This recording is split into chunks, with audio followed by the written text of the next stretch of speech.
वास्तु ये होती क्या चीज है? ये अंधविश्वास है या कुछ लोग इसको बना देते हैं अंधविश्वास, लेकिन ऐसा बनाना नहीं चाहिए। ऐसी जगह पे रहेंगे तो आपका दिमाग भी कैसा काम करेगा या आपकी हेल्थ कैसी काम करेगी। किसी के घर में कोई नेगेटिविटी है तो कैसे पता लगा सकता है हाँ मेरे घर के अंदर नेगेटिविटी और मेरे को कुछ नहीं करने की जरूरत है? कि घर में बार बार सीलन आ रही है, बिना बारिश के भी सीलन आ रही है, तो इसका मतलब है कि घर में नेगेटिविटी है। जैसे कि घर के टैप में से पानी टपक रहा है बार बार, तो वहाँ पे कमरा होना चाहिए। अगर कमरा है किसी का तो बूढ़े लोगों का कमरा होना चाहिए। अब उनके घर में क्या हुआ कि मम्मी को कैंसर हो गया, उनकी दोनों पेरेंट्स की डेथ हो गई 2 महीने के अंदर अंदर। अगर वास्तु दोष है किसी के परिवार में, घर में, तो लाइफ बर्बाद हो सकती है। तो वहाँ पे आप कुछ पानी भर के रखिए, अपॉर्चुनिटीज आएंगी। किसी ने ना बैंकरप्ट होना ही नहीं है, वो चाहते भी मेरे ना लाइफ के अंदर ना फ्लो बना रहे मनी का। तो एंटी क्लॉकवाइज नहीं होनी चाहिए सीढ़ियाँ क्लॉकवाइज होनी चाहिए। वास्तु के अंदर कुछ ऐसे घर होते हैं भी जो श्रापित होते हैं, भी घर के अंदर बार बार अनहोनी हो रही है, कुछ गलत हो रहा है बंदे ना कहीं, जैसे कि किसी की आत्मा दिखाई देती है, कुछ आवाजें वगैरह सुनाई देती हैं। तो साउथ ईस्ट में वॉशरूम होता है, वो वहाँ से भी आती है चीज़ें। नेगेटिविटी की वजह से बुरे सपने आ रहे हैं आपको, तो बेड के पास वाली साइड, अपने हेड के पास वाली साइड। राम राम जी सभी को, कैसे हो आप सब? स्वागत है आपका हमारे न्यू पॉडकास्ट के अंदर। आज जो हमारे साथ गेस्ट जुड़ने जा रहे हैं उनका नाम है आंचल कुमारी और वो एक वास्तु एक्सपर्ट है। आज हम उनसे बात करेंगे जो ये वास्तु दोष होते हैं, ये हमारे घर के अंदर कैसे अपनी लाइफ के अंदर इम्पैक्ट डालते हैं, कितने हद तक इम्पैक्ट डालते हैं और हम इन चीज़ों को कैसे ठीक कर सकते हैं। तो चलिए हम देरी ना करते इस पॉडकास्ट को शुरू करते हैं। लाइक शेयर सब्सक्राइब जरूर करना और बेल आइकन को जरूर प्रेस कर देना, ताकि अब मैं जो भी अपने इन फ्यूचर पॉडकास्ट डालूंगा उसके नोटिफिकेशन आपको मिलते रहेंगे। मिलते हैं पॉडकास्ट के एंड में। तो मैम स्वागत है आपका हमारे शो के अंदर। कैसे हो आप? मैं बिल्कुल ठीक हूँ, आप कैसे हो? बढ़िया एकदम। कैसा लग रहा है आपको यहाँ पे आके? बहुत ही अच्छा लग रहा है। तो मैम आप वास्तु एक्सपर्ट हो, तो आप मुझे एक ये चीज़ बताओ, वास्तु ये होती क्या चीज़ है? ये अंधविश्वास है या इसके पीछे भी कोई लॉजिकल रीजंस रहते हैं, साइंस रहती है इसके पीछे? देखिए, वैसे अंधविश्वास तो नहीं बोल सकते इसको, क्योंकि हमारे पास पूरा शास्त्र है इसके ऊपर, हाँ जी। वास्तु शास्त्र।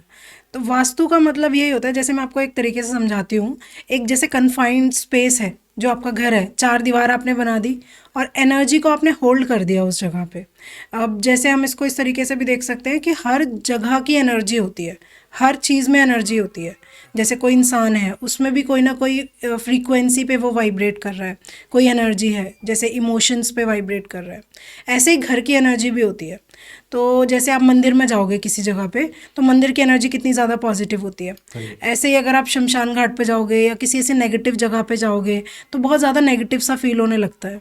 तो इसी तरीके से घर की भी एनर्जी होती है। तो यहीं से हम इसको कनेक्ट करते हैं वास्तु शास्त्र को, कि घर के एनर्जी कैसी है, हमने कहाँ पे क्या चीज़ें बनाई हैं और उसके हिसाब से हमारी एनर्जी क्या आ रही है घर की। तो वो बहुत ज़्यादा मायने रखती है, क्योंकि हम 24 घंटे अपने घर में ही बिता रहे हैं, सो रहे हैं वहाँ पे, खा रहे हैं, पी रहे हैं, सब कुछ वहीं पे कर रहे हैं। तो घर का जो एनर्जी है वो हमारे अंदर भी तो आएगी। अगर घर में बहुत ज़्यादा नेगेटिव एनवायरनमेंट बना रहेगा हमेशा ही, तो हमारे अंदर भी वही चीज़ आएगी और हमारी लाइफ भी फिर वैसे ही चलेगी। तो ये बहुत ज़्यादा इंपॉर्टेंट चीज़ है। साइंस से भी हम इसको रिलेट करके देख सकते हैं, क्योंकि साइंस भी एनर्जी को मानता ही है। बट अंधविश्वास नहीं बोला जा सकता। कुछ लोग इसको बना देते हैं अंधविश्वास, लेकिन ऐसा बनाना नहीं चाहिए। ओके। तो मैम घर की एनर्जी को कैसे बढ़िया कर सकते हैं? देखो, घर की एनर्जी बहुत तरीके से बढ़िया हो सकती है। जैसे कि आप रोज़ पूजा पाठ करें घर के अंदर, है ना। और इसमें एक बहुत बड़ी चीज़ है जो बहुत लोग समझते नहीं है, कि घर को हमेशा साफ रखना चाहिए। बाथरूम है, किचन है, घर के अंदर बिल्कुल भी कूड़ा कचरा मत रखिए, क्योंकि ऐसी जगह पे जहाँ पे गार्बेज है, पूरा कूड़ा कचरा है, घर के अंदर धूल मिट्टी है, ऐसी जगह पे रहेंगे तो आपका दिमाग भी कैसा काम करेगा या आपकी हेल्थ कैसी काम करेगी, ये आपको खुद ही पता है। तो इसीलिए घर को साफ रखना सबसे बड़ी वास्तु की रेमेडी होती है। ओके। तो जैसे अगर किसी के घर में कोई नेगेटिविटी है तो कैसे पता लगा सकता है भी हाँ मेरे घर के अंदर नेगेटिविटी और मेरे को कुछ नहीं करने की जरूरत है? देखो, वैसे तो नेगेटिविटी ना खुद ही फील हो जाती है। घर के अंदर कोई इंसान घुसेगा तो खुद ही फील हो जाता है कि बड़ा नेगेटिव सा एनवायरनमेंट है हमारे घर के अंदर, मूड खराब होने लग जाता है ना। लेकिन इसको हम वैसे भी देख सकते हैं, जैसे कि घर में बार बार सीलन आ रही है, बिना बारिश के भी सीलन आ रही है, तो इसका मतलब है कि घर में नेगेटिविटी है। अच्छा। घर के अंदर कभी कभी कुछ लोगों को, अब ये बहुत ज़्यादा बड़ी चीज़ हो जाती है, बट घर के अंदर कुछ लोगों को आवाज़ें सुनाई देती हैं, या कभी कोई आत्मा फील हो रही है, प्रेत फील हो रहे हैं, तो वो तो है ही नेगेटिविटी कहीं ना कहीं। और इसके अलावा जैसे घर के लोगों का मूड हमेशा ख़राब रहता है, या घर के लोग आपस में लड़ते झगड़ते रहते हैं, तो ये भी बहुत ज़्यादा नेगेटिव एनवायरनमेंट है। ओके। हाँ। तो मैम जैसे अब कोई दीवार है, उसके ऊपर सीलन आ गई, इसका पीछे ये भी तो रीजन हो सकता है भी, अगर कोई पाइप हो वहां पे और वो टूट रखी हो, तो आजकल तो वैसे तो नॉर्मली देखा जाए तो सीलन हर एक के घर में मिलेगी मिलेगी। तो अगर सीलन है और वहाँ नेगेटिविटी, इसका मतलब है ही है, पक्की बात है। देखिए वैसे भी अगर सीलन देखा जाए ना तो ये हेल्थ प्रॉब्लम तो देती है सीलन। इसका मतलब है सीलन, अगर हम साइंटिफिकली भी देखें तो सीलन का मतलब है कि घर के अंदर आपको धूप नहीं मिल रही है, घर को धूप नहीं लग रही है, तो इसका मतलब है कीटाणु आपके वहीं पे ही बने हुए हैं, इसी वजह से सीलन आ रही है, तो इसी वजह से घर की हेल्थ खराब हो रही है, घर के लोगों की। तो यही सारी चीज़ें एक दूसरे के साथ जुड़ी होती हैं। अब जैसे काफ़ी सारे घर हैं, अब मेट्रो सिटीज़ में इतने घर बहुत ज़्यादा कन्फाइंड बन गए हैं, इतने छोटे घर हो गए हैं, तो कहीं ना कहीं ये सारी प्रॉब्लम्स बनी रहती हैं। इसको थोड़ा बहुत आप चीज़ें करके अपना कुछ कीजिए इस तरीके की चीज़ें, ताकि सीलन ना आए घर के अंदर, या अगर कोई पाइप टूटा हुआ है उसको आप सही करवाइए। तो इसी तरीके से छोटे मोटे हम चीज़ करके हम अपने घर की एनर्जी को सही कर सकते हैं। ओके। हाँ तो जी। मैम जैसे मैंने ये सुना है, जैसे किसी के घर के अंदर ना वाटर ड्रॉप होती रहती है, जैसे किसी नलके के अंदर से या कहीं से पानी टपकता रहता है, तो इसको भी मैंने सुना है भी ये चीज़ नेगेटिविटी की वो होती है, कुछ साइन है नेगेटिविटी का। तो हाँ, जैसे कि घर के टैप में से पानी टपक रहा है बार बार, तो पानी की वेस्टेज हो रही है। इसका मतलब पानी की वेस्टेज का मतलब है आप मून खराब कर रहे हो। तो ओके। घर के जो लेडीज हैं, मून रिप्रेजेंट करता है वुमेन को, घर की जो लेडीज है फीमेल एनर्जी को रिप्रेजेंट करता है, तो इसका मतलब है घर की लेडीज की हेल्थ खराब होगी। ओके। हाँ। तो मैम इसके अंदर डायरेक्शन ज़्यादा मैटर करती होगी भी, किस डायरेक्शन में क्या होना चाहिए क्या नहीं होना चाहिए, तो थोड़ा इस डायरेक्शन के बारे में बताओ ना भी, ये कैसे वर्क करती है और कौन सी डायरेक्शन सही है और कौन सी नहीं है, घर के अंदर कौन सी चीज़ कहाँ होनी चाहिए कहाँ नहीं होनी चाहिए, इसके बारे में थोड़ा बताओ। देखो, अगर हम बेसिक चीज़ों के हिसाब से देखें तो जैसे कि साउथ वेस्ट के अंदर हमारा मास्टर बेडरूम होता है। ओके। अब साउथ वेस्ट में क्यों होता है ये मैं आपको थोड़ा सा समझाती हूँ, क्योंकि जो साउथ वेस्ट है वो राहु की दिशा होती है। अच्छा। ठीक है, तो राहु की दिशा यानी कि रात की दिशा, वहां से सूरज नहीं उग रहा है, सूरज बिल्कुल उसके सामने से उग रहा है, ईस्ट से। रात को हमें आराम चाहिए होता है, रात को हमें काम नहीं करना है, तो अब हमें आराम करना है तो हम साउथ वेस्ट में चले जाएंगे। ओके।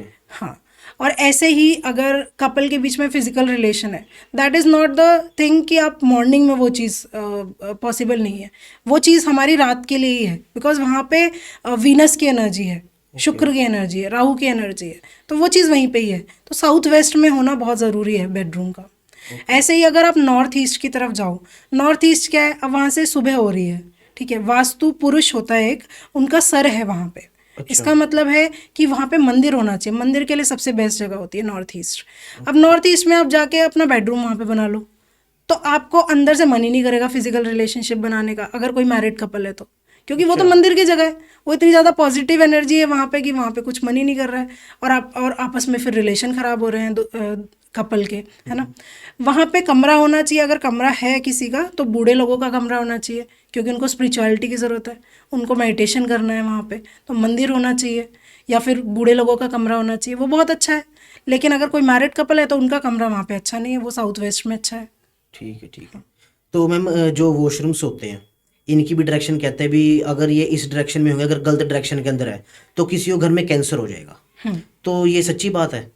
हाँ, मैंने ऐसा देखा है। एक मैं आपको एग्जांपल बताती हूँ। हाँ जी। एक मेरी जानकारी में ही है, उनके पेरेंट्स हैं, पेरेंट्स थे और उनके 2 बच्चे हैं। तो घर में 3 लोगों की 4 लोग हैं घर में, और उनके वॉशरूम बना हुआ है नॉर्थ ईस्ट के अंदर। नॉर्थ ईस्ट जैसे मैंने आपको बताया अभी कि मंदिर की दिशा है वो, हाँ। तो मंदिर की जगह पे वॉशरूम बना दिया। अच्छा। तो जहाँ पे पॉजिटिविटी होनी चाहिए वो सारा का सारा कूड़ा कचरा नेगेटिविटी है वहाँ पे अब। तो अब क्या होगा, अब मैंने बताया आपको नॉर्थ ईस्ट मतलब दिमाग हो गया वास्तु पुरुष का, अब दिमाग में कूड़ा कचरा भर दिया तो हमारा क्या होगा, दिमाग की प्रॉब्लम, मेंटल प्रॉब्लम, कोई ना कोई ब्रेन का ट्यूमर, ठीक है, कैंसर, या फिर हम इसको डिप्रेशन, एंजाइटी, ये सारी चीज़ें वहीं से आती हैं नॉर्थ ईस्ट से।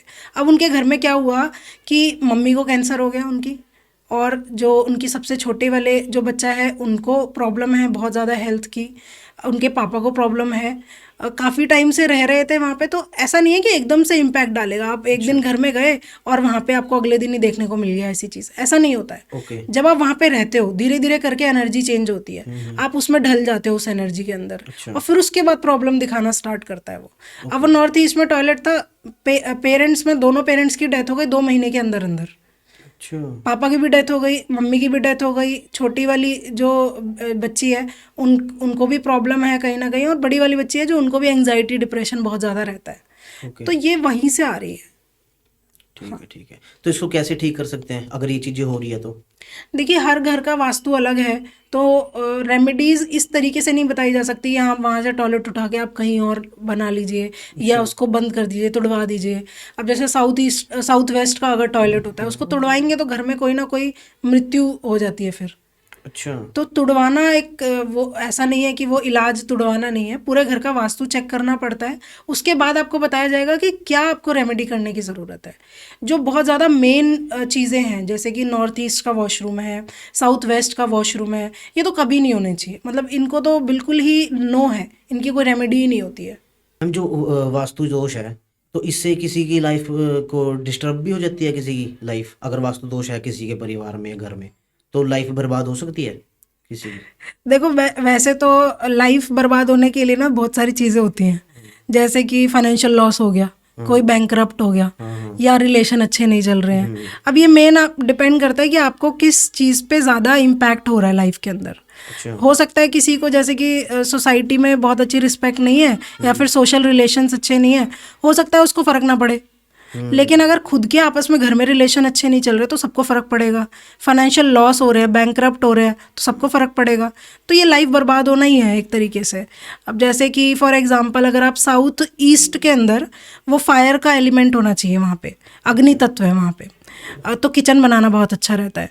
लेकिन अगर आप वहाँ पे पानी का टैंक रख दो, अब आग में आपने पानी रख दिया, तो हो गए फाइनेंशियल लॉसेस सारे वहाँ से स्टार्ट, आपके बैंकरप्ट हो गए। वहीं पे आपने अगर गड्ढा बना दिया, ठीक है, कोई सेप्टिक टैंक बना दिया जिसमें बिल्कुल गड्ढा आपने कर दिया, वहाँ पे टॉयलेट बना दिया, तो सारे पैसे डूब गए गड्ढे के अंदर, सारे पैसे चले गए। बैंकरप्सी के जो केसेस देखे जाते हैं, जो बड़े बड़े बिल्डर होते हैं, बड़े बड़े लोग होते हैं जो बहुत ज़्यादा करोड़ों के मालिक होते हैं, और साउथ ईस्ट, और कुछ घर चेंज किया उन्होंने, साउथ ईस्ट में कुछ ना कुछ टॉयलेट हो गया, बिल्कुल बैंकरप्ट हो गए, करोड़ों से बैंकरप्ट हो गए एकदम। ओके।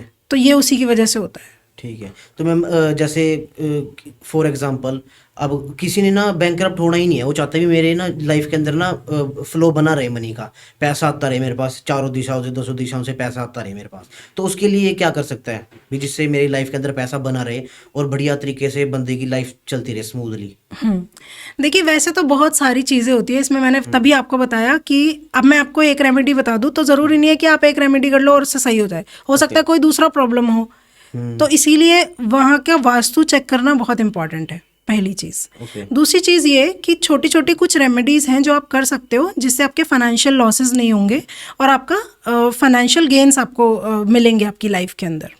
जैसे कि साउथ ईस्ट के अंदर आपका अगर जैसे किचन है या कोई भी चीज़ है, जैसे खुली दीवार है, तो वहाँ पे आप रेड कलर का बल्ब जला दीजिए। अच्छा। फायर एलिमेंट बताया मैंने, फायर एलिमेंट मतलब है वहाँ पे रेड कलर आप प्रोमिनेंट रखिए। तो ऐसा नहीं है कि दीवार को ही पूरा रेड करा देना है, ऐसा भी नहीं करना है। वहाँ पे छोटा सा रेड कलर का बल्ब जला दीजिए, 10-15 दिन देखिए कि क्या इम्पैक्ट आ रहा है। उसके बाद फाइनेंशियल कंडीशन आपकी धीरे धीरे करके बेटर होने स्टार्ट हो जाएगी। अगर वहाँ पे टॉयलेट बना हुआ है तो फिर तो रेमेडी है ही नहीं, फिर तो उसको अलग तरीके से रेमेडी होती है, फिर आप किसी वास्तु कंसल्टेंट को आप जाइए उनके पास, ठीक है।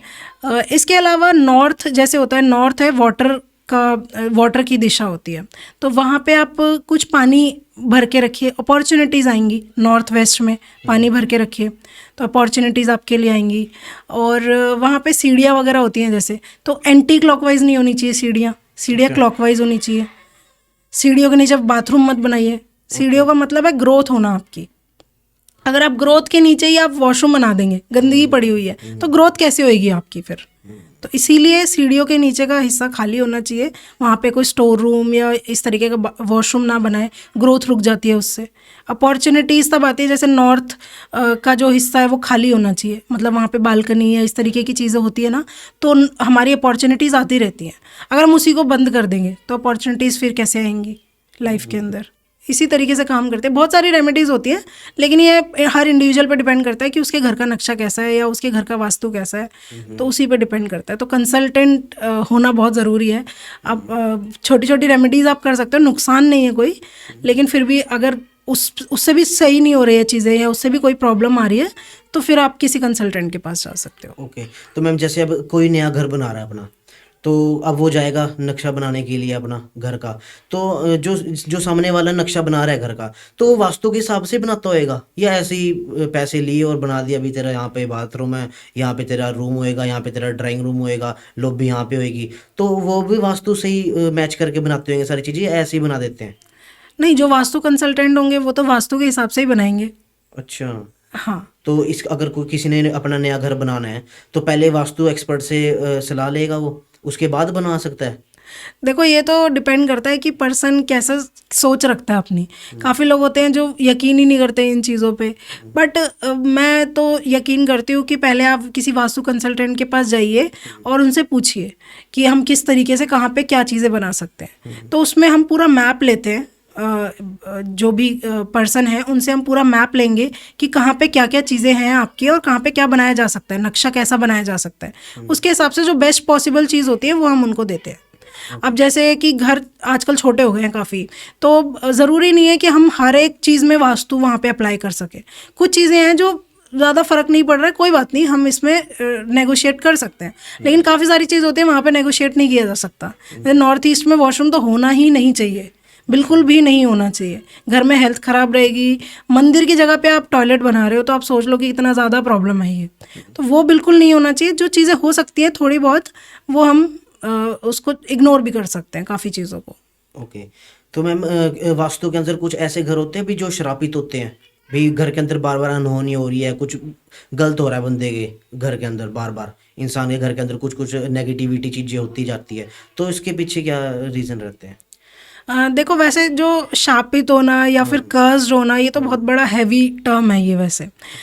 इसके पीछे और भी रीजंस हो सकते हैं, लेकिन जैसे मैंने आपको अभी एक किसी का एग्जांपल बताया था कि नॉर्थ ईस्ट में टॉयलेट है, तो वहाँ पे कैंसर होना या वहाँ पे ब्रेन रिलेटेड प्रॉब्लम्स होना, वो बहुत चीज़ें देखी जाती हैं। अब लोग इसको बोल देते हैं कि अरे यार, यहाँ पे तो घर ही शापित है क्योंकि यहाँ पे इतने सारे लोगों की मृत्यु हो रही है या फिर इतने सारे लोगों को हेल्थ प्रॉब्लम हो रही है, तो लोगों को लगता है कि घर में कुछ ना कुछ प्रॉब्लम कर रखी है किसी ने, कोई ब्लैक मैजिक कर दिया है, लेकिन वो प्रॉब्लम तो नॉर्थ ईस्ट की है। तो सोच का फ़र्क है। अब हो सकता है किसी ने ब्लैक मैजिक किया हो, तो वो एक अलग चीज़ है। कहीं ना कहीं जैसे कि किसी की आत्मा दिखाई देती है, कुछ आवाज़ें वगैरह सुनाई देती हैं, तो साउथ ईस्ट में वॉशरूम होता है, वो वहाँ से भी आती है चीज़ें। अच्छा। हाँ, क्योंकि राहु का वो है और वहाँ पे आपने टॉयलेट बना दिया है, तो घर के रिश्ते तो वैसे ख़राब रहते ही हैं, लेकिन वहाँ से फिर कभी कभी ऐसा देखने को मिलता है कि फिर वो आवाज़ें वगैरह भी सुनाई देना या किसी की आत्मा दिखाई देना, वो भी वहाँ से आती हैं। या साउथ वेस्ट के अंदर डोर है, तो अगर बहुत ज़्यादा वास्तु दोष है तो फिर ये चीज़ें भी आ जाती है। तो जैसे ब्लैक मैजिक का आप बोल रहे हो, अब किसी के घर पे ब्लैक मैजिक कर दिया किसी ने, भी तंत्र मंत्र कर दिया, किसी के घर के बाहर कुछ किसी ने तेल रख दिया, कहते हैं ना भी यार सरसों का तेल मिला, कहीं किसी ने लड्डू रख दिए, ये वो, तो अगर किसी के घर में कर दिया, किसी ने भी ब्लैक मैजिक कर दिया, तो कोई जनरल रेमेडी है भी, अगर किसी के घर के बाहर ऐसा कुछ हो जाता है तो वो करने से ठीक हो जाएगी चीज़?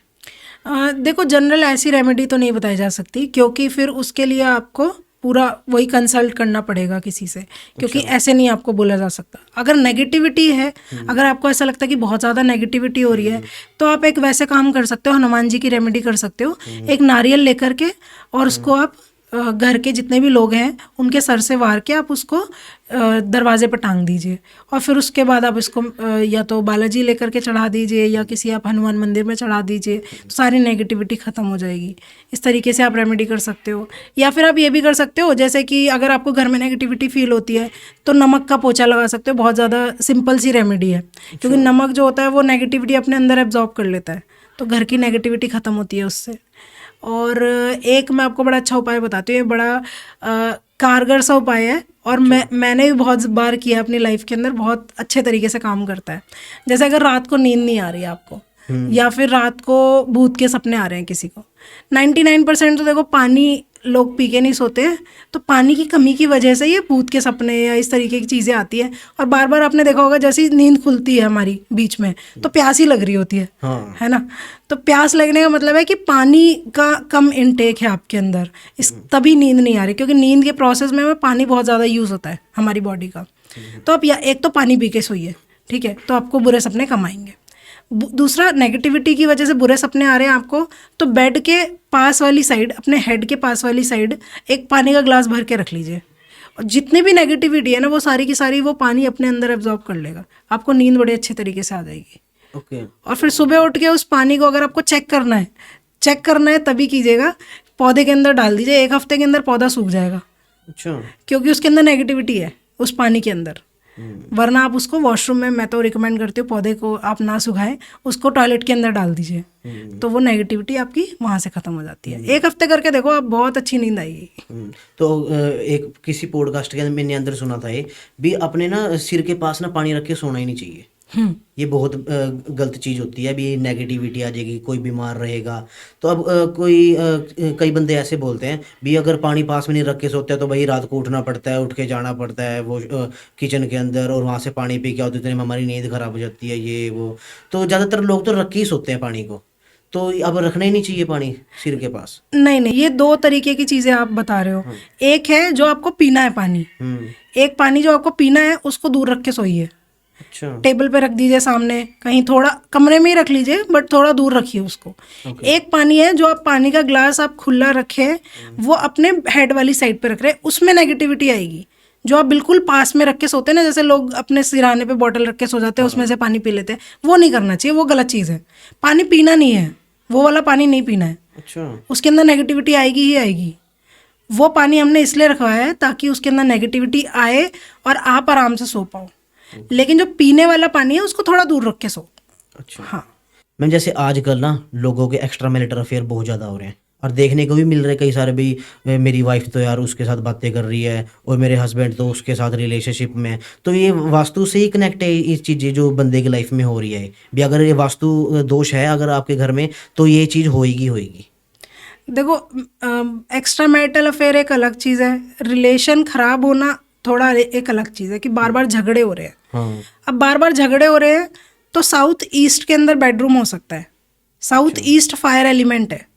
फायर एलिमेंट मतलब वहाँ पे मतलब जो फिजिकल रिलेशन है मैरिड कपल का, फायर चाहिए, उसमें फायर का एलिमेंट चाहिए, लेकिन इतना भी ज़्यादा नहीं चाहिए कि लड़ाई झगड़े होने लग जाए, एग्रेशन बढ़ जाए इतना ज़्यादा कि बहुत ज़्यादा आपस में लड़ाई झगड़े करे जा रहे हैं। तो साउथ ईस्ट में बेडरूम होने से बहुत ज़्यादा लड़ाई झगड़े होते हैं, तो वहाँ से हट के आप दूसरी जगह पे बेडरूम बनाइए। हल्का सा आप थोड़ा सा साउथ ईस्ट से साउथ वेस्ट की तरफ जाएंगे तो बेस्ट बेडरूम की लोकेशन होती है साउथ वेस्ट, क्योंकि वहाँ पे फायर का एलिमेंट हो गया थोड़ा थोड़ा कम, मतलब थोड़ा ना के बराबर हो गया वो, ठीक है। तो वहाँ पे फायर बची है लेकिन कम बची है, उतनी ही फायर चाहिए हमें। अब उसमें क्या है, साउथ वेस्ट में बहुत अच्छा है, ठीक है, लेकिन एक्स्ट्रा मैरिटल अफेयर जो होते हैं वो इस तरीके से होते हैं, मैं बताती हूँ आपको। अगर वाइफ के लेफ्ट हैंड साइड पे हस्बैंड सो रहा है तो एक्स्ट्रा मैरिटल अफेयर होने के चांसेस बहुत ज़्यादा बढ़ जाते हैं। अच्छा। इसके पीछे रीज़न बताती हूँ, एक बहुत अच्छा रीज़न है। हम सबकी बॉडी के अंदर फेमिनाइन और मस्कुलाइन एनर्जी होती है, सबकी बॉडी में होती है, चाहे लड़का हो या लड़की हो, दोनों तरीके के ट्रेट्स होते हैं उनके अंदर। इसको हम अगर स्पिरिचुअलिटी से लिंक करें तो एक तरफ शक्ति लेफ्ट और एक तरफ है शिव, जैसे अर्धनारीश्वर का रूप होता है। तो इस तरीके से अगर जो शक्ति वाली साइड है, तो शक्ति वाली साइड कौन सी है, लेफ्ट, जहाँ पे दिल धड़क रहा है, जो हमारी जागृत वाली साइड है, वो हमारी शक्ति वाली साइड है। और जो सोई हुई है, मतलब कि जहाँ पे नथिंग, जो कुछ नहीं है वहाँ पे, वहाँ धड़क नहीं रहा है कुछ, वहाँ पे वो एकदम शांत है, वो है शिव।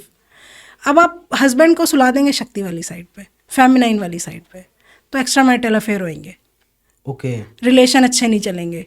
तो हमेशा आपको जो हस्बैंड है वाइफ के राइट हैंड साइड पे सोएंगे, तो वहाँ पे सोएंगे तो फिर वो एक बैलेंस बना रहेगा एनर्जी का।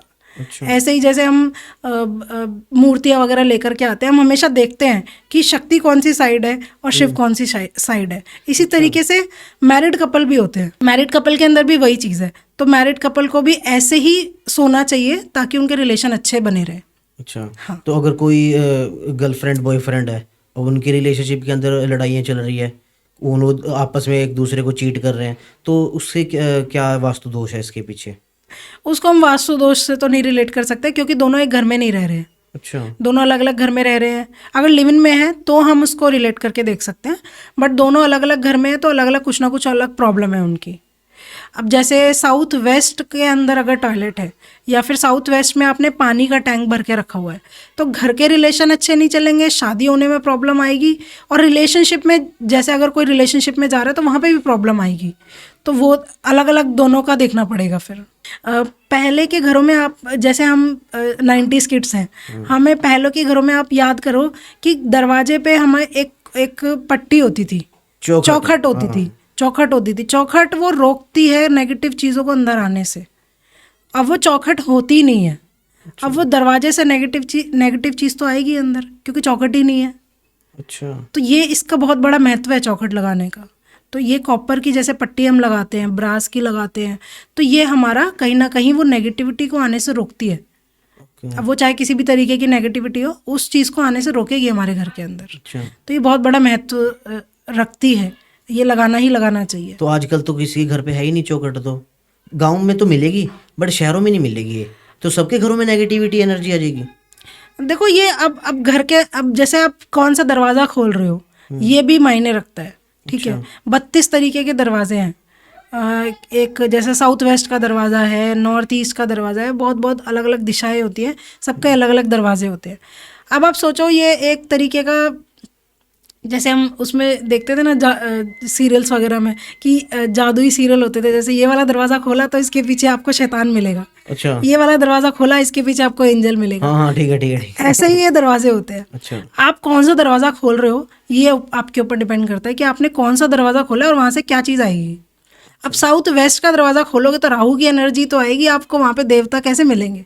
अच्छा। देवता तो मिलेंगे ना आपको नॉर्थ ईस्ट में, क्योंकि वहाँ पे मंदिर की साइड है, वो वास्तु पुरुष के सर की साइड है, तो देवता तो आपको वहीं मिलेंगे। लेकिन आपको साउथ वेस्ट में कैसे मिलेंगे देवता? साउथ वेस्ट का दरवाज़ा खोल दोगे तो आपको शैतान ही तो मिलेंगे वहाँ पे, राहु की एनर्जी तो आएगी। तो इस तरीके से काम करता है कि दरवाज़ा कौन सा है आपका। ओके। तो अब मेरे को अपना बिजनेस बढ़िया करना है।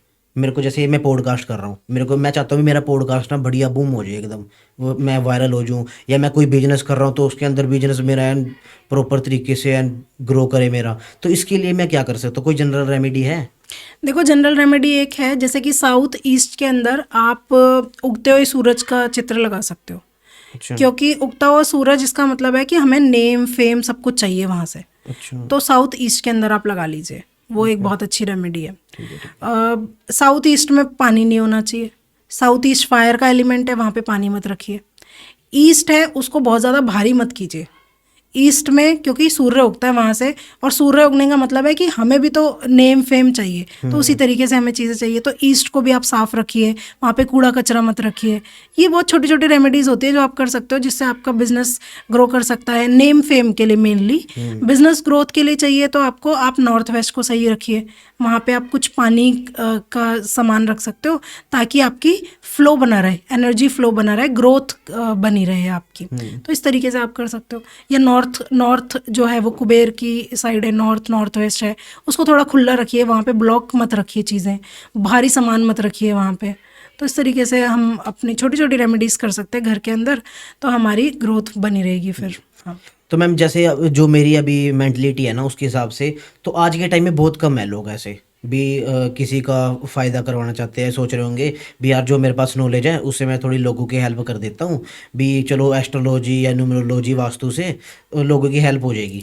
बट ज़्यादातर देखा जाए तो आज के टाइम में एक दो ही होएगा ऐसा, बाकी तो सब थोड़ी बहुत ही सीख लेते हैं, भाई तेरा ये खराब है, तेरा वो खराब है, चला जा पूजा करवा ले। और लोग डर जाते हैं क्योंकि डर का ही काम है सारा। अगर जो बंदा डर जाता है ना एक बारी, तो उससे पैसे निकलवाने आसान हो जाता है भी यार ये एक्सपर्ट है इन चीज़ों में, अब ये मेरे को कुछ बताएंगे तो मेरी लाइफ सही हो जाएगी। बता देंगे भाई तेरा तो राहु खराब है, तेरा तो शनि खराब हो गया, भाई ढैया आ गया, अब तो 7.5 आ गया, अब शनि आ गया भाई, तेरे को अब लेगा खींच के। तो इसके मेरे को इस चीज़ का थोड़ा रहता है भी, अगर कोई जेन्युइन है तो उसको हम कैसे पहचानेंगे भी ये जेन्युइन एस्ट्रोलॉजर है, ये जेन्युइन बंदा है भाई, तो अपना ये काम सही करेगा। क्योंकि आजकल मार्केट के अंदर बहुत ऐसे लोग आ गए पैसे के चक्कर में कुछ भी कर रहे हैं वो, तो कैसे पहचानेंगे इनको हम? देखो एक तो सबसे पहले अंधविश्वास आप किसी चीज़ पे मत करो। ओके। आप ब्लाइंड फेथ मत करो। इतना ज़्यादा ब्लाइंड फेथ आप रख लेते हो कि भैया ये ही सब कुछ है और यही हमें सब कुछ चीज़ें कराएगा, ये गलत चीज़ है आपके लिए भी। अच्छा। और इतने ज़्यादा वनरेबल हो जाते हैं लोग कि यार मेरा तो ये काम करवा के ही दो। अब जैसे फॉर एग्जांपल, जैसे काफ़ी लोग आते हैं बोलते हैं भैया मेरे को मेरी गर्लफ्रेंड से ब्रेकअप हो गया, बॉयफ्रेंड से ब्रेकअप हो गया, कुछ भी करो, पैसे लो, बात करवा के दो। ऐसा नहीं, ऐसे कैसे हो सकता है? आप खुद बताओ। पैसे ले लेते हैं लोग, फिर रिप्लाई भी नहीं करते। ऐसे काफी सारे लोग आते हैं मेरे पास बोलने के लिए कि मैम इन्होंने पैसे ले लिए, 50,000 ले लिए, 1 लाख रुपए ले लिए, और मेरे से अब वो मैसेज का रिप्लाई भी नहीं कर रहे हैं अब तो ये इस तरीके से फेक जो लोग होते हैं ना, वो आप ही की साइकोलॉजी का आपका ही फ़ायदा उठाते हैं, क्योंकि आपकी वो कंडीशन इस तरीके की है, आप इतना ज़्यादा उस चीज़ में ब्लाइंड फेथ कर रहे हो, तो वो आपका फ़ायदा उठाएंगे ही उठाएंगे। तो आपको पहले सतर्क रहना है, पहली चीज़ तो। इसी तरीके से तो वो आजकल जो स्कैम हो रहे हैं फ़ोन पे, वो इसी तरीके से तो होते हैं। आप जल्दीबाजी में सारी चीज़ें कर दो और फिर उसके बाद आपके साथ स्कैम हो जाएगा। तो आपको खुद पहले सतर्क रहना पड़ेगा कि कौन सा एस्ट्रोलॉजर अच्छा है, कौन सही नहीं है और कौन सही है। दूसरी चीज़ इसमें ना एक ये भी होती है कि आप कितना दूर तक जाओगे, कितना दूर तक जाओगे। मतलब आप ये काम कर लोगे, चलो 1 साल 2 साल, चलो ज़्यादा से ज़्यादा 10 साल, इससे ज़्यादा तो नहीं कर पाओगे। कभी ना कभी तो पोल खुलेगी खुलेगी, क्योंकि ये चीज़ है हमारी जुपिटर से रिलेटेड। जुपिटर क्या है? हमारा सात्विक प्लैनेट है। जुपिटर है हमारे गुरु हैं। गुरु का मतलब है, अब एक चीज़ आपको बहुत अच्छी बताती हूँ, जैसे राहु है, राहु पहले से ही वो एक इल्यूजनरी प्लैनेट है, वो हम असुरों से जोड़ के देखते हैं, तो 10-20 काम तो वो गलत करके ही चलता है, उसके बाद भी वो साफ है। अच्छा, इसका मतलब है कि 10-20 काम तो वो पहले से ही हम सोच के ही चलेंगे कि वो काम करेगा ही करेगा गलत। लेकिन जो गुरु है ना, अगर उसके दामन में एक भी दाग लग जाएगा ना, तो वो फिर खराब हो जाएगा। वो गुरु नहीं चल पाएगा ऐसे कि एक भी काम गलत कर लिया मैंने, लेकिन फिर भी मैं आराम से चल रहा हूँ, ऐसे नहीं चल पाएगा गुरु। राहु चल लेगा, गुरु नहीं चल पाएगा। तो गुरु में अगर एक भी प्रॉब्लम आई, मतलब एक भी दामन में दाग लगा, तो वो आपको फिर प्रॉब्लम देगा ही देगा। आजकल जैसे देखो लोग अब काफ़ी सारे धर्म गुरु होते हैं, जैसे आपने पहले भी सुने होंगे, आपके वहीं से ही आपने काफ़ी सारे केसेस सुने ठीक है, होंगे। समझ गया। हाँ, काफ़ी सारे केसेस सुने होंगे। अब आप बताओ कितने टाइम तक चल जाएगा ये? कितने टाइम तक चल जाएगा? एक ज़्यादा से ज़्यादा मैं बोल रही हूँ कि 10 साल 20 साल चल जाएगा, इससे ज़्यादा तो नहीं चलेगा। कर्म तो पीछा छोड़ेंगे नहीं कभी आपके। आपका इस जन्म में चल जाएगा, अगले जन्म में तो आपके कर्म आपके पीछे ही पड़े रहेंगे, है ना? तो वो आपको कहीं ना कहीं मिलेगा ही मिलेगा, वो नेगेटिव चीज़। तो इसको आप कितनी देर तक चला लोगे? बिजनेस है, कितनी देर तक चला लोगे आप उसको, नेगेटिव चीज़ को? किसी को उल्लू बना के आप कितनी देर तक आराम से रोटी खा लोगे, है ना? तो अपनी इंटेंशन हमेशा साफ रखनी चाहिए। जो भी एस्ट्रोलॉजर हैं या जो भी लोग हैं इस फील्ड के अंदर, मैं तो ये बोलूँगी कि अपनी इंटेंशन साफ रखनी चाहिए उनको, और दूसरों की हेल्प करने के लिए ही काम करना चाहिए।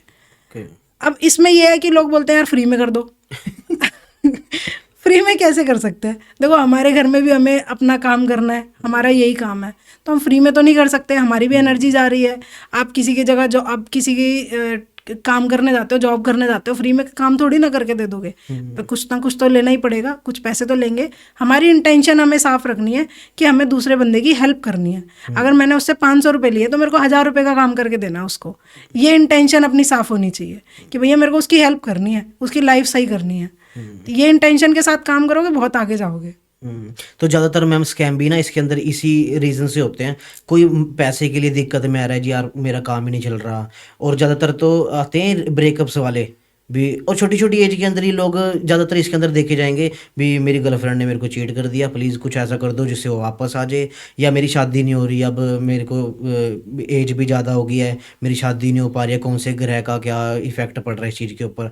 तो अब जैसे हम शादी की बात कर रहे हैं अब हम, तो कोई वास्तु दोष है ऐसा जिससे भी, अगर किसी घर में कोई ऐसा वास्तु दोष है भी, उसकी शादी ही नहीं हो रही है उसकी वजह से, तो कौन सा वास्तु दोष है और इसके लिए कौन सी दिशा मैटर करती है घर के अंदर? घर के अंदर जैसे मैंने आपको बताया कि जो मैरिटल रिलेशनशिप्स होते हैं उसके लिए साउथ वेस्ट होती है। साउथ वेस्ट में अगर किसी के घर में टॉयलेट बना हुआ है, एक तो घर के रिलेशन भी अच्छे नहीं चलेंगे, शादी होने में प्रॉब्लम आएगी, और ये हम पितृदोष से भी जोड़ के देखते हैं, क्योंकि साउथ वेस्ट है हमारी पितरों की जगह। क्योंकि राहु है, राहु इल्यूजन है, इल्यूजन मतलब, और पितर कौन से? इल्यूजन है जो हमें दिख नहीं रहे हैं, वो प्रेत योनि में चले गए हैं। अच्छा, क्योंकि अब आत्मा है, वो उनके पास शरीर नहीं है, अब वो दिखाई नहीं दे रहे, हमें इल्यूजन है। तो वही दिशा जो होती है वही उनकी दिशा होती है। प्रेत जो हमारे पितृ होते हैं उनकी दिशा साउथ वेस्ट होती है। तो अगर हमारे कुंडली में पितृदोष है तो साउथ वेस्ट में टॉयलेट होता है उस घर के अंदर, जिस घर में पितृदोष है। पितृदोष आएगा तो घर के रिश्ते अच्छे नहीं चलेंगे, शादी नहीं हो पाएगी। क्योंकि आगे आप जनरेशन कैसे बढ़ाओगे जब आप पीछे वाले लोगों को नहीं देख रहे हो? तो आगे जनरेशन वो बढ़ाने देंगे क्या आपको? बच्चे नहीं होंगे, बच्चे मर जाएंगे होते होते। ये इस तरीके से ही चलते हैं चीज़ें। तो आप अपने पिछले पूर्वजों को नहीं देख रहे हो, उनको पहले आप देखिए, तभी तो आप उनके आशीर्वाद से आप आगे अपने जनरेशन को बढ़ाओगे। तो साउथ वेस्ट में टॉयलेट नहीं होना चाहिए, पहली चीज़ तो। पानी का टैंक नहीं होना चाहिए। एक चीज़ और होती है कि अगर आपको शादी करनी है अगर, और बेडरूम आपका नॉर्थ ईस्ट के अंदर है, तो शादी करने का या तो मन ही नहीं करेगा या शादी के रिश्ते ही नहीं आएंगे अच्छे। तो क्योंकि वो मंदिर की जगह है, अब वो आपको लेके जाएगा धर्म कर्म और स्पिरिचुअलिटी के अंदर, तो वो आपको शादी कैसे करवाएगा फिर? तो इसीलिए हमें थोड़ा सा ये सब चीज़ें चेंज करनी चाहिए। इसके वजह से और भी बहुत सारी चीज़ें होती है, कुंडली से देखी जाती है और घर के वास्तु से देखी जाती है कि आपको क्या चेंजेस करने की ज़रूरत है। तो ये हर इंडिविजुअल के लिए अलग हो सकता है। ओके। तो जो मैम लोगों की शादी टूट जाती है, तो इसके लिए जो अपना बेडरूम होता है वो इसका रीज़न होता है, बेडरूम रीज़न होता है शादी टूटने का? हाँ, बेडरूम बहुत बड़ा रीज़न हो सकता है, या फिर कुंडली मैच नहीं कर रही है। मतलब कभी कभी जैसे कुंडली भी मैच करती है लेकिन अच्छे रिलेशन चल जाते हैं, तो क्योंकि हमारी एनर्जी ऐसी है, हम इस तरीके की एनर्जी के अंदर रह रहे हैं, हमारे रिलेशन अच्छे चल रहे हैं, वो एक अलग चीज़ है, एस्ट्रोलॉजी और न्यूमरोलॉजी। लेकिन अगर बेडरूम के हम उससे देखे जाए तो हम अपना कितना ज़्यादा टाइम बेडरूम में स्पेंड कर रहे हैं। कम से कम दिन के 8 से 10 घंटे तो हम वहीं पे ही सो रहे हैं, तो वो हमारे अंदर बहुत ज़्यादा उसका इम्पैक्ट आता ही आता है जहाँ पे हम सो रहे हैं। ओके। हम जैसे अब लोग ना डिप्रेशन में बहुत ज़्यादा जा रहे हैं, डिप्रेशन ज़्यादातर अब बढ़ते ही जा रहे हैं, केसेस बढ़ते ही जा रहे हैं इसके डिप्रेशन के, कम नहीं हो रहे। तो वास्तु दोष है इसका रीज़न? डिप्रेशन आ रहा है जो, ये वास्तु दोष इसका रीज़न है? हाँ, देखो इस तरीके से देखा जा सकता है, जैसे एंजाइटी है या दिमाग से कुछ रिलेटेड प्रॉब्लम्स है, तो मून एक खराब होता है, उसकी वजह से आ जाता है। या फिर नॉर्थ ईस्ट में कुछ आपने अपना भारी सामान रख दिया, वहाँ से भी आ सकते हैं, हेल्थ के इश्यूज़ भी आ सकते हैं वहाँ से। डिप्रेशन और एंजाइटी ऐसे भी आ सकता है कि आप गलत जगह पे सो रहे हो। अगर आप अपना सर नॉर्थ की तरफ करके सो रहे हो, तो वो भी मैंने देखा है कि उससे भी एंजाइटी बढ़ती है, नींद नहीं आ रही है, डिप्रेशन हो रहा है। थोड़ा जगह चेंज कीजिए। तो इस तरीके की बहुत सारे प्रॉब्लम्स होती हैं। जैसे कि एक बहुत अच्छा चीज़ बताती हूँ आपको, घर के कमरे का डार्क कलर है, फॉर एग्जांपल किसी ने ब्लैक कलर का कमरा करा दिया अपना, अब आप बताओ उसकी लाइफ में खुशियाँ आएंगी कैसे? खुशियाँ कैसे आएंगी जब आपने पूरे ही चीज़ को ब्लैक ही कर दिया? इसका मतलब है कि आप उसी में जाना चाहते हो, आप पूरा टाइम उसी में स्पेंड कर रहे हो, तो वो काला काला काला देख देख कर आपको भी डिप्रेशन ही तो होएगा।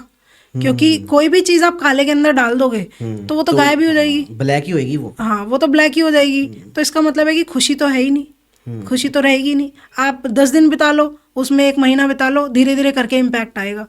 आप बोलो कि एक दिन के अंदर अरे मेरे को तो कुछ हुआ ही नहीं, कोई कुछ हुआ ही नहीं, लेकिन आप महीना बिताओ, 1 साल बिताओ वहाँ पे, आपको धीरे धीरे फर्क दिखेगा। और जब तक समझ में आएगा ना तो थोड़ी लेट हो जाता है फिर लाइफ के अंदर। 1 साल ऑलरेडी निकल चुका होता है और फिर हमें समझ में आता है अरे यार ये प्रॉब्लम हो रही है हमें, वरना तो हम ध्यान ही नहीं दे पाते, अपने इतनी बिजी लाइफ होती है। हाँ। तो मैम आप सोने की बात कर रहे थे अभी भी, उस दिशा में अगर आप सिर करके सोओगे तो आपको डिप्रेशन आएगा। तो कौन सी डायरेक्शन है जिस साइड अपने को सिर करके सोना चाहिए? वैसे तो साउथ की साइड सर करके सोना चाहिए। अच्छा। और वो भी इंडिया में लागू होती है ये चीज़, क्योंकि अब आप पूरा ग्लोब दूसरी तरफ चले जाओगे, अगर दूसरी कंट्रीज़ में, वहाँ पे एक अलग चीज़ है, क्योंकि ये मैग्नेटिक फील्ड्स होती है अर्थ की, उसके हिसाब से हम बताते हैं कि आपको इस साइड सर करके सोना चाहिए। तो यहाँ पे है कि आप साउथ की तरफ सर करके सोएंगे तो अच्छा रहेगा। साउथ में बेडरूम भी होता है साउथ की साइड पे, तो वो बहुत अच्छा रहता है, मतलब नींद बड़ी अच्छी आती है वहाँ पे। हाँ, बहुत सुकून की नींद आती है। तो वो भी आप वहाँ से देख सकते हो। तो मैम इस सारी जो ये डायरेक्शंस है सारी, तो आप इन डायरेक्शंस के बारे में बताओ। अगर आप इस साइड सिर रख के सोओगे तो आपको ये चीज़ होएगी और ये दिशा इस चीज़ के लिए होती है। अगर आपने यहाँ पे सिर करके सोया तो आपकी लाइफ में ये दिक्कतें आएंगी। तो आप इन सारी डायरेक्शंस के बारे में बताओ। देखो, वैसे सर करके सोने के लिए तो डायरेक्शन ऐसी कोई बहुत बड़ी चीज़ नहीं है। आप साउथ की तरफ सर करके सोइए और नॉर्थ की तरफ आप पैर करके सोइए, तो वो आपके लिए बेस्ट है। आप चाहे कहीं पे भी, बेडरूम कहाँ पे है वो एक अलग चीज़ है, बट सर आप कैसे करके सो रहे हो तो ये आप देख सकते हो एक चीज़ कि साउथ की साइड आपका सर होना चाहिए। ओके। और अगर किसी ने ईस्ट की साइड सर करा हुआ है तो भी कोई प्रॉब्लम नहीं है, बहुत ज़्यादा बड़ी प्रॉब्लम नहीं आएगी कोई। ओके, क्योंकि मैंने ज़्यादातर सुना है ना, जो चिल्ड्रंस होते हैं ना, बच्चे होते हैं, वो ईस्ट की साइड सिर करके सोएंगे ना, तो जो अब पढ़ रहे हैं वो, तो उनका माइंड सही रहेगा, उनका फोकस बना रहेगा। और जो साउथ की डायरेक्शन होती है वो यमराज की डायरेक्शन बताते हैं उसको। तो जो उस साइड सिर करके सोता है तो उसको धन की प्राप्ति होती है, और उनके जो बिजनेस होता है वो सारे सही चलते हैं। तो ये रियलिटी चीज़ है ये, सच्ची में। हाँ बिल्कुल, क्योंकि आपका जिस तरफ आप, क्योंकि आप 7-8 घंटे तो सोओगे ना कम से कम। इतने टाइम तक आप कहीं किसी जगह पे हो तो इम्पैक्ट तो आएगा ही आपके ऊपर। तो अगर आप साउथ की तरफ सर करके सो रहे हो, शांति से सोओगे, क्योंकि अब वो अंधेरे की जगह है। आप इस तरीके से समझिए इसको कि ईस्ट से सूरज उग रहा है और वो है सुबह की जगह, मतलब सुबह मॉर्निंग है वहाँ पे, और साउथ में आते आते अब वो सूरज ढल गया। तो सोने के लिए फिर वो साउथ में ही सर करके सोओगे तो आपको अच्छी नींद आएगी वहाँ पे। अच्छा। हाँ, तो अगर आप वैसे दूसरी जगह पे भी सर करके सो रहे हो, ऐसे कोई बड़ी प्रॉब्लम नहीं है, बट नॉर्थ के अंदर आप सर करके मत सोइए। ओके मैम, अभी थोड़ी देर पहले अपना सीढ़ियों की बात कर रहे थे, तो मैंने ना ज़्यादातर सुना है, अगर आपकी जो पौड़ियाँ हैं ना, अगर वो आपकी किचन के ऊपर आके रुक रही है, तो वो चीज़ बहुत नेगेटिव इम्पैक्ट डालती है आपकी लाइफ के अंदर। तो जो ये सीढ़ियाँ होती है, तो ये लाइफ के अंदर गलत इम्पैक्ट डालती है। अगर कोई किसी गलत डिज़ाइन के अंदर अगर सीढ़ियाँ बनी हुई है, तो वो भी गलत इम्पैक्ट डालेगी अपनी लाइफ के अंदर। तो ये सीढ़ियाँ मैटर करती हैं इन चीज़ों के अंदर, वास्तु दोष से रिलेटेड है इसका कुछ? हाँ, सीढ़ियाँ भी घर के अंदर ही होती हैं, घर के कभी कभी घर के बाहर होती हैं, वो सारे घर का ही पार्ट है। तो बिल्कुल डेफिनेटली मैटर करती हैं सीढ़ियाँ। अगर जैसे सीढ़ियाँ आपकी एंटी क्लॉकवाइज हैं, तो जैसा मैंने आपको बताया, एक सिंपल सी चीज़ है, आप सीढ़ियाँ आप देख रहे हो ग्रोथ के लिए, तो आप उल्टी दिशा में जाओगे या सीधी दिशा में जाओगे? सीधी दिशा में जाओगे, तो क्लॉकवाइज होनी चाहिए आपकी सीढ़ियाँ। और ऐसे ही एक और चीज़ है, जैसे आपके गेट के सामने से अगर सीढ़ियाँ दिखाई दे रही हैं तो वो भी बहुत ज़्यादा अच्छा नहीं माना जाता। सीढ़ियों के नीचे आप कोई टैंक बना लो या बाथरूम बना लो, या फिर आप कोई बहुत ज़्यादा स्टोर रूम बना के रख दो सीढ़ियों के नीचे, कूड़ा कचरा रख दो, तो वो भी एक अच्छी चीज़ नहीं मानी जाती है। ओके। तो मैम जैसे आपने बता रहे थे भी, अगर किसी ने कमरे के अंदर ना ब्लैक कलर करवा लिया तो डिप्रेशन में चला जाएगा, तो कोई स्पेसिफिक कलर है जो हम अपने घर के अंदर करवा सकते हैं जिससे ग्रोथ आएगी बढ़िया और सही चलेगी लाइफ? कोई कलर बताओ ऐसा जो अपने को करवाना चाहिए घर के अंदर। देखो, वैसे हर दिशा का अपना अलग अलग कलर होता है। अच्छा। हाँ, तो जैसे आप नॉर्थ के अंदर रेड कलर करा लो, तो अब मैंने आपको बताया नॉर्थ होता है पानी, और वहाँ पे आपने करा लिया अग्नि वाला कलर, रेड कलर, तो वो खराब है वहाँ पे। अगर आपको पूरा सटल सा चीज़ें चाहिए कि आप पूरा एक घर में एक ही कलर कराना चाहते हो, ऑफ वाइट कलर करा लो, वो नुकसान नहीं देता। ऑफ वाइट आप पूरे घर में करा सकते हो। ओके, पूरे घर के अंदर ही ऑफ वाइट करा लो ऊपर से नीचे तक। हाँ, उसमें कोई बहुत बड़ा नुकसान नहीं होएगा आपका। लेकिन हालांकि वैसे अब जैसे अब नुकसान तो नहीं होगा, लेकिन बहुत ज़्यादा पॉजिटिव वैसी चीज़ें भी नहीं आएंगी। लेकिन हाँ, एक सफ़ेद कलर है, ऑफ वाइट है, तो शांति तो कम से कम बनी रहेगी घर के अंदर, और कोई बड़ा नुकसान नहीं होएगा आपको उससे। ओके। तो जो जो अपने वास्तु टोटके होते हैं, ये सच्ची में अपने को ग्रोथ दिला सकते हैं? बिल्कुल बिल्कुल, बहुत सारे वास्तु के टोटके मैंने बताए हैं अपने क्लाइंट्स को, और उनकी लाइफ के अंदर ग्रोथ आई है। अब जैसे सबसे एक बहुत अच्छी चीज़ तो मेरे को ये लगती है, रेड कलर का बल्ब आप साउथ ईस्ट में जला लो तो आपकी फाइनेंशियल सक्सेस होएगी। हाँ, अगर वहाँ पे आपने और कुछ गड़बड़ नहीं कर रखी वास्तु की, तो आपकी फाइनेंशियल ग्रोथ आपकी वहाँ से होती रहेगी। ओके, तो आप ऐसे टोटके बताओ ना अपनी ऑडियंस को, बढ़िया बढ़िया टोटके जो कारीगर होंगे, जो जनरल इंसान अपने घर के अंदर कर सकता है भी। आप यहाँ पे ऐसे रखो, यहाँ पे ये कलर करवाओ, आप इस कलर का बल्ब लगाओ, तो ऐसी जनरल चीज़ें बताओ ऑडियंस को जो एक नंबर काम करेगी। जैसे इसके अंदर आप देख सकते हो कि अगर तिजोरी रखनी है तो वो आप साउथ वेस्ट में रख सकते हो। एक आप वहाँ पे पिंक कलर करा सकते हो, और क्योंकि मैरिटल रिलेशन अच्छे बने रहे, बेडरूम के अंदर पिंक कलर का आप करा सकते हो। वहाँ पे कोई ऐसा चमक दमक, बहुत ज़्यादा चमक धमक वाला या फिर कोई बहुत डार्क कलर मत कराइए, क्योंकि सोने की जगह शांति चाहिए अब आपको वहाँ पे। इस तरीके से जैसे एक और प्रॉब्लम होती है कि सिंक जो होता है और उसके साथ में ही आप गैस का चूल्हा रख रहे हो, तो एक लाइन के अंदर नहीं होनी चाहिए चीज़, क्योंकि पानी भी वहीं पे आ गया और अग्नि भी वहीं पे आ गई, तो वो भी एक बहुत प्रॉब्लम है। उसके बीच में आप छोटा सा कोई पौधा रख सकते हो, तो वो वास्तु दोष वहाँ पे थोड़ा ख़त्म हो जाएगा। इस तरीके से और भी चीज़ें होती है, जैसे वॉशरूम को हमेशा साफ़ रखना चाहिए, बिकॉज राहु की एनर्जी है वहाँ पे। कूड़ा कचरा रखेंगे, गंदगी रखेंगे, वैसे ही प्रॉब्लम होएगी। चाहे घर का वास्तु आपका कितना भी अच्छा हो, लेकिन आप उसमें वहाँ पे धूल मिट्टी, कूड़ा कचरा, ये सब चीज़ें रखेंगे तो एनर्जी वैसे ही ख़राब हो जाएगी घर की। तो ये भी आपको देखना चाहिए। एक ये भी होता है जैसे कि साउथ ईस्ट के अंदर आपको पानी नहीं रखना है, क्योंकि वो पैसों की जगह है, पानी रखेंगे तो पानी में बहता चला जाएगा पैसा फिर। अच्छा। हाँ, तो वहाँ पे पानी नहीं रखना है। अग्नि की जगह है, पानी नहीं रखना है वहाँ पे। तो इस तरीके से छोटे मोटे बहुत सारी रेमेडीज होती हैं जो हमारी लाइफ के ऊपर इम्पैक्ट डालती हैं। अच्छा। अब अगर काफ़ी सारे होते हैं जैसे कि हम चेंजेस नहीं कर सकते, हम वहाँ पे चेंज कर ही नहीं सकते हैं, तो आप अपनी वैसी घर की एनर्जी देखिए उसके अंदर पूजा पाठ करना स्टार्ट कीजिए, तो उससे कुछ तो फ़र्क पड़ेगा। अपने एस्ट्रोलॉजिकल चार्ट के अंदर आप देखिए कि कौन सा प्लैनेट है जिसकी आपको रेमेडी करने की ज़रूरत है। काफ़ी रिलेट करती है क्योंकि प्लैनेट ही तो चला रहे हैं हमारे लाइफ को, हमारे घर को भी वही चला रहे हैं। तो आपको अगर प्लैनेट की रेमेडी करोगे, हो सकता है घर चेंज हो जाए अपने आप ही। आपके घर के अंदर कोई वास्तु दोष हो सकता है, आप मूड बन जाए या पैसे आ जाए ऐसे कि आप उसको चेंज करके दूसरी जगह चले गए जहाँ पे वो वाला वास्तु दोष नहीं है, वो ख़त्म हो गया आपका। ठीक है, इस तरीके से भी होता है और लोगों का देखा गया है काफ़ी।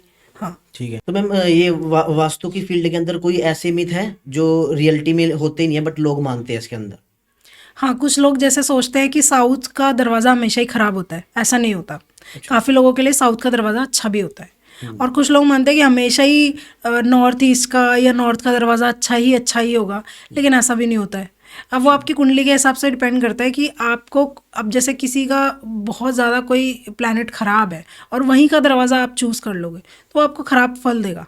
अच्छा। तो ऐसे ही साउथ का दरवाज़ा हमेशा ख़राब नहीं होता है। हालांकि साउथ वेस्ट का दरवाज़ा मैंने देखा है वो ख़राब हो सकता है, लेकिन उसमें भी ना कई काफ़ी लोगों का देखा है बिजनेस बड़ा अच्छा चलता है, वहाँ पे दुकान होती है, बड़ा अच्छा चलता है। लोग इसको मिथ बना के रखते हैं कि हमेशा ही ख़राब होगा ये, लेकिन ऐसा भी नहीं होता है। वो इंडिविजुअल टू इंडिविजुअल डिपेंड करता है, लेकिन जनरली साउथ वेस्ट का दरवाज़ा अच्छा नहीं होता, साउथ का दरवाज़ा ठीक होता है, ऐसे कोई दिक्कत नहीं है। काफ़ी सारे लोग सोचते हैं कि ना घर के अंदर टूटी फूटी चीज़ें रख लो या टूटे हुए मूर्तियाँ रख लो, कोई फ़र्क नहीं पड़ेगा, लेकिन इससे बहुत ज़्यादा फ़र्क पड़ता है।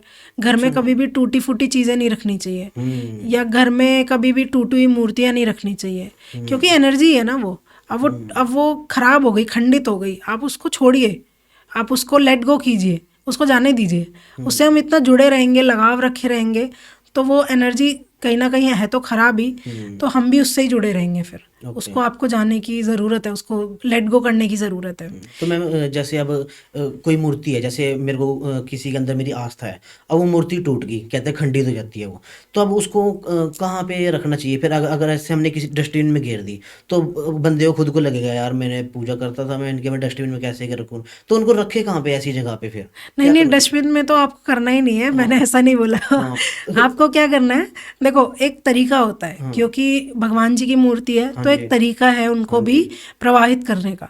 ठीक है, अच्छा। या तो आप अगर आपके आसपास कहीं नदी है, गंगा जी है, तो आप वहाँ पे प्रवाहित करके आ जाइए। ओके। ठीक है, या अगर कोई मंदिर है तो वहाँ पे आप पीपल के पेड़ के नीचे छोड़ सकते हैं, तो वो अपने आप वहाँ पे उन सामान उठा के उसको गंगा में प्रवाहित कर देते हैं मंदिर वाले। ऐसे कर सकते हो। इस तरीके से, अब वैसे तो मेन तो यही होता है कि प्रवाहित ही करनी होती है, तो गंगा जी में प्रवाहित कर दो, वो सबसे बेस्ट तरीका है। हाँ, क्योंकि मैं तो ये सोच रहा था ना भी, अगर अब हम लेट गो करेंगे उसको तो हम ऐसी कौन सी जगह जहाँ पे रखेंगे उनको? क्योंकि मैं कभी कभार देखता हूँ जैसे अब कूड़े के अंदर मूर्ति और फोटो फोटो ना पड़ी रहती है, तो यही तो काम करने के लिए मैं बोल रहा था भी ये चीज करना ही नहीं है अपने को। तो नहीं नहीं, डस्टबिन में तो डालना ही नहीं है। डस्टबिन में कैसे डाल सकते हो आप? जिनकी आप पूजा कर रहे हो, 1-2 साल तक आपने पूजा की उनकी, आप उनको डस्टबिन में कैसे डाल सकते हो?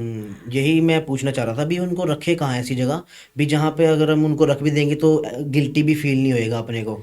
नहीं नहीं, आप पूरी इज्जत के साथ उनको गंगा में प्रवाहित कीजिए, सबसे बेस्ट तरीका यही है। ठीक है, क्योंकि मैं देखता हूँ ना कभी कभार जैसे कूड़े के अंदर किसी फोटो पड़ी है, कोई कुछ पड़ा है, तो वो बिल्कुल अजीब सा लगता है, बेकार ही लगती है वो चीज़ भी यार। हमने पहले ऐसे कर रखा था, घर पे रखी, उनकी पूजा पाजा करी और फिर ऐसे ही इधर उधर रख देते हैं। अगले दिन हम देखते हैं गणेश चतुर्थी के अगले दिन हम उनको प्रवाहित कर देते हैं। तो इसके पीछे क्या लॉजिकल रीज़न है, हम क्यों करते हैं ये चीज़ें जब अगले दिन ऐसे ही इधर उधर पड़ी मिलती है वो? तो ये बंद होनी चाहिए ये चीज़। देखो, वैसे तो मैं बोलूँगी कि देखो इन्वायरमेंट का भी ध्यान रखना चाहिए। इको फ्रेंडली आप लेकर के आइए गणपति जी, या फिर ऐसे इस तरीके के मटेरियल से बनाइए जो गंगा जी में जाए या नदी के अंदर जाए तो वो वहाँ पे घुल जाए चीज़ें और इन्वायरमेंट को भी नुकसान ना हो। इसी तरीके से आपको अपने त्यौहार मनाने चाहिए, इसी तरीके से आपको चीज़ें करनी चाहिए। अब इन्वायरमेंट को भी नुकसान पहुँचा रहे हो अगर, और आप लोगों को भी परेशानी हो रही है फिर इससे, तो इससे कोई फ़ायदा नहीं है। वो भगवान ये भी नहीं बोलते आपको कि ये करना ही करना है, इस तरीके से आपको सब चीज़ों को नुकसान पहुंचाना है, क्योंकि भगवान ने हमें जो सारी चीज़ें दी हैं, पंच तत्व जो दिए हैं वो हमारे लिए ही तो दिए हैं। अब अग्नि उन्होंने दी है या पानी उन्होंने दिया है, हम सबके जीवन के लिए तो उन्होंने दिया है, हम ताकि हम अच्छे तरीके से जीवन जी सके अपना। ये सब चीज़ें होंगी ही नहीं तो हम अपना जीवन कैसे जिएंगे, तो ये हमारे लिए ही है, तो हमें इनका ध्यान रखना है। तो मैम जैसे आपने बहुत सारी चीज़ें हमको बताई वास्तु से रिलेटेड, तो कई चीज़ें मेरे को पता भी नहीं थी और मेरे को चीज़ें कई सुनने को मिली और कुछ चीज़ें मैंने सीखी भी। तो मैम जाते जाते एक क्वेश्चन मैं पुट करना चाहता हूँ आपसे, जो स्टूडेंट्स हैं वो अपनी लाइफ के अंदर ऐसा क्या करें और अपने डेली रूटीन के अंदर जिससे उनका फोकस बना रहे, क्योंकि जैसे आप पढ़ाई करने जाता है कोई फोकस नहीं हो पा रहा, थोड़ा बहुत पढ़ने लगता है उसी टाइम माइंड डिस्ट्रैक्ट हो जाता है, कभी रील देखने लग गया, कभी इधर ये करने लग गया, वो करने लग गया। तो इसका कोई जनरल रेमेडी बताओ जिससे फोकस बना रहे लाइफ के अंदर, स्टूडेंट अपनी स्टडी को लेके सीरियस रहें और ये सारी चीज़ें कुछ बताओ। देखो, इसका एक जनरल चीज़ है कि नॉर्थ ईस्ट में बैठ के पढ़ाई करो। अच्छा। नॉर्थ ईस्ट में बैठ के, क्योंकि मेडिटेशन की जगह है वो, वहाँ पे बैठ के पढ़ाई करेंगे तो दिमाग आपका शांत रहेगा और आपका दिमाग पढ़ाई के अंदर ही लगेगा फिर, क्योंकि जुपिटर की भी जो डायरेक्शन होती है वो नॉर्थ ईस्ट ही होती है। ठीक है। ओके। जब आप पढ़ाई कर रहे हो तो आपका जो मुंह आप जिस तरफ रख रहे हो, आपका फेस जो है वो आप ईस्ट की तरफ रख सकते हो, नॉर्थ ईस्ट की तरफ रख सकते हो, या फिर नॉर्थ की तरफ रख सकते हो। तो इस तरीके से आप छोटे छोटे उपाय कर सकते हो। एक और चीज़ मुझे बड़ी अच्छी लगती है कि बच्चों के कमरे में हमेशा हनुमान जी की तस्वीर होनी चाहिए, ताकि उनके मन में बुरे ख्याल ना आए, वो भटके ना, हनुमान जी उनको संभाल ले। और उनके कमरे में हनुमान जी की बहुत बड़ी तस्वीर, एक मेरे नोन में ही है, मेरे रिलेटिव ही हैं, उन्होंने बहुत बड़ी तस्वीर लगा रखी है बेड के ऊपर ही, ताकि बच्चे का मन ना भटके कहीं और गलत चीज़ों में ना भटके। हनुमान जी की पूजा करवाइए आप बच्चे से, हनुमान चालीसा की आदत डलवाइए उनसे। हम ये सब चीज़ें करते नहीं हैं और फिर हम दोष देते रहते हैं कि बच्चा नहीं पढ़ रहा है, और कुछ थोड़ा तो करना तो पड़ेगा ही ना बच्चों को क्योंकि बच्चे आपकी जिम्मेदारी हैं, तो आपको ही तो उनको सिखाना पड़ेगा। हम कुछ सिखाते ही नहीं है हिंदू फैमिलीज़ के अंदर, ये बहुत ज़्यादा लूप होल मैं बोलूँगी है कि अपने बच्चों को सिखाते नहीं है, क्योंकि हो सकता है उनके पेरेंट्स ने उनको कुछ नहीं सिखाया, फिर हम आगे जनरेशन इस तरीके से ख़राब होती है कि आप कुछ सिखा नहीं रहे और फिर उसके बाद वो सारी चीज़ें लुप्त हो जाती हैं, वो ख़त्म हो जाती है। फिर उसके बाद लोगों को लगता है कि ये तो अंधविश्वास है, और इसी तरीके से चला आ रहा है। जबकि हमारे जो पूर्वज थे, हमारे बहुत पहले जनरेशन का आप देखोगे तो उनको सब चीज़ें का लॉजिक पता था, सब कुछ पता था उनको कि हाँ हम ये करेंगे तो इस तरीके से हो जाएगी, उन्होंने अपने बच्चों को सिखाया होगा। अब ये चीज़ ना ख़त्म होती जा रही है, तो हम इन चीज़ों पे फिर विश्वास नहीं करते और फिर हम रोते रहते हैं कि ये क्यों हो रहा है हमारी लाइफ में, या बच्चे ऐसे गलत दिशा में क्यों जा रहे हैं, क्यों नहीं कर रहे हैं। तो सारी चीज़ें मायने रखते हैं, हर एक चीज़ का लॉजिक है। तो मैम इसके पीछे का मेन रीज़न ये भी हो सकता है भी, जो अब बच्चे हैं ना वो टाइम स्पेंड करते ही नहीं है अपने पेरेंट्स के साथ। तो जब कोई टाइम स्पेंड करेगा ही नहीं तो कैसे उन चीज़ों को हम गाइड कर सकते हैं? जब बच्चा साथ में बैठेगा तभी तो उनको पेरेंट्स बता पाएंगे, गाइड कर पाएंगे। बट ये चीज़ें भी आजकल बहुत ज़्यादा देखी जा रही है, ये कंप्लेंट्स आती है बहुत सारी भी, हाँ हमारे साथ तो बैठता ही नहीं है। और आप हनुमान जी की चित्र की बात कर रहे थे, तो मैंने ये सुना भी चित्र की जो फॉर्म होती है ना वो बहुत मैटर रखती है भी, कैसे हनुमान जी की वो लगानी है, पंचमुखी हनुमान जी की लगानी है या पर्वत हाथ में चक्का हुआ उन्होंने वैसी लगानी है ये चित्र। तो कौन सा चित्र लगाना चाहिए, बेस्ट कौन सा रहेगा? और हनुमान जी की ही क्यों लगानी है फोटो, किसी और भगवान की क्यों नहीं लगा सकते? जैसे कृष्णा की हो गया, श्री रामचंद्र महाराज जी की होगी, तो कोई और की क्यों नहीं, हनुमान जी की क्यों लगानी है? देखो, हनुमान जी एक तो पहले हमको पता है 9 अष्ट सिद्धि और 9 निधि के दाता। तो जो नॉलेज है वो हनुमान जी से हम रिलेट करते हैं।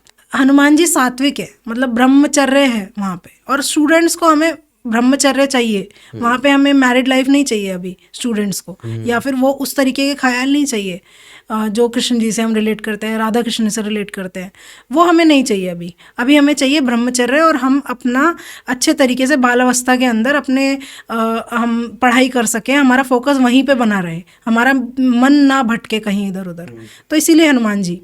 दूसरा, जैसे आपने बोला कि जिस तरीके से चित्र किस तरीके का होना चाहिए, जैसे पंचमुखी हनुमान जी का जो तस्वीर होती है वो सबसे बेस्ट रहती है जब आप दरवाजे के अंदर एंटर करें, मेन डोर से एंटर करें, और बिल्कुल सामने की तरफ आपकी हनुमान जी की, पंचमुखी हनुमान जी की तस्वीर होनी चाहिए। वो आपको बहुत प्रोटेक्शन देंगे। ओके। एक और आप देख सकते हो, जैसे यहाँ पे हनुमान जी का मंदिर है कनॉट प्लेस में, बहुत प्राचीन हनुमान जी का मंदिर है। वहाँ से फ़ोटो लाके भी आप अपने दरवाजे के घर के अंदर सामने बिल्कुल ऐसा लगाइए कि दरवाजे से एंटर करते ही आपको दिखें वो। ओके। तो वहाँ से भी वो प्रोटेक्शन प्रोवाइड करते हैं। अब जैसे राम जी के साथ कोई चित्र लगा दिया हनुमान जी का, हाथ जोड़ करके बैठे हुए हैं, तो हाथ जोड़ के बैठे हैं, इसका मतलब है अब वो भक्त रूप में है, तो वो भक्ति वहाँ से आएगी हमारी लाइफ के अंदर भी, फिर वो स्पिरिचुअल चीज़ें हमें देखने को मिलेंगी। तो अगर किसी को भक्ति चाहिए तो वहाँ से आप इस तरीके का तस्वीर लगा सकते हो। वैसे अगर स्टूडेंट्स की बात करो तो आप बैठी हुई हनुमान जी की तस्वीर लगाइए नॉर्मल, जहाँ पे आप हनुमान जी आशीर्वाद दे रहे हैं, इस तरीके की तस्वीर बहुत अच्छी रहती है। ओके, हाँ। Thank you so much ma'am, आप हमारे पॉडकास्ट पे आए, बहुत अच्छा रहा आज का ये हमारा पॉडकास्ट। ये ज़्यादा लंबा ना हो जिस करके हम पॉडकास्ट को भी यहीं पे ख़त्म करते हैं। और आप न्यूमरोलॉजी के ऊपर भी आप नॉलेज रखते हो, तो आई होप अब जो हमारा नेक्स्ट पॉडकास्ट आपके साथ आएगा हम उसके ऊपर न्यूमरोलॉजी पे बात करेंगे डीपली, बढ़िया तरीके से उसके ऊपर। तो गाइस, कैसा लगा आपको ये पॉडकास्ट ज़रूर बताना कमेंट करके। और जो नेक्स्ट पॉडकास्ट होगा वो मैडम के साथ हमारा न्यूमरोलॉजी का होगा, उस पर हम बातें करेंगे जो ये नंबर्स होते हैं हमारी लाइफ के अंदर कैसे काम करते हैं, कैसे हमारी लाइफ को चेंज कर देते हैं। तो दोस्तों, अभी हम पॉडकास्ट को यहीं पे ख़त्म करते हैं, मिलते हैं आपसे नेक्स्ट पॉडकास्ट के अंदर। राम राम।